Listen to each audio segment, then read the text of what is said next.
And then you're just kind of like, well, all this stuff takes risk. Like it's going to have its own risk. The owner's not going to sell you a really good asset for cheap. So do you want a poor tenant or do you want a good tenant? Yeah, I want to ask a question based on that. When people come to you and it might be their first commercial, they're coming out of residential and they've listened to a bunch of podcasts, YouTube videos, maybe read a couple of books, and then they've got this preconceived idea of what their first commercial property asset should look like and what they want. What are some of those preconditions and misconceptions that people think they want that's going to get them to their goals in terms of what a good asset looks like? Do you get that regularly?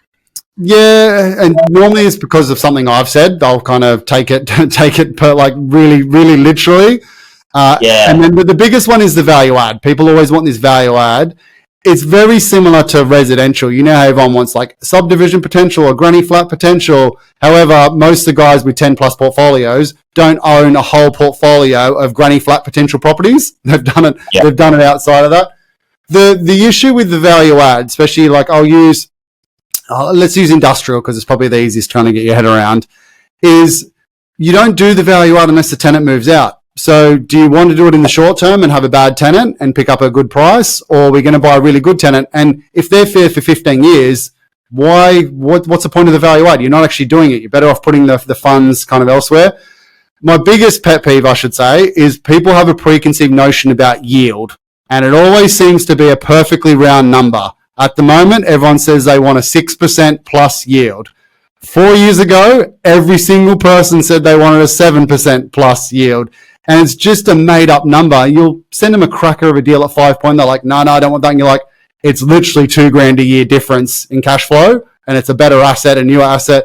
And the stuff like that people said no to 5 years ago at 7%, that's had 30-40% kind of growth since then. So now would be like a 12% yield. So people forget about the big picture and focus on the same as Resi. Oh, I want a 5.5% gross yield. It makes no difference whether it's a 5 or 5.5 in the grand scheme of things. That's where my comments always come in. There's no perfect property, but there is a perfect portfolio that you can build out. So don't get stuck there. This sounds a bit flippant, but I always tell people just buy to the fundamentals and make sure you buy something that's going to be in demand. There's too many external factors. My biggest thing is just make sure you don't make a mistake. You'll always be in a better position. Same with residential. In 5-10 years time, they all generally double every 7 to 12 years kind of thing. You'll be in a better position, but people just get caught up on the smaller stuff. And again, that's what makes commercial hard because as you said, there's a 100-point checklist that I go through. You've got 100 things you can get caught up on and say no to the property for. And I can tell you this, 9 out of 10 properties I look at, there's at least 3 to 5 things wrong with them that you're not quite sure about or you're taking on a risk. That's just part of the game as well. If it was guaranteed and risk-free, everyone would do it.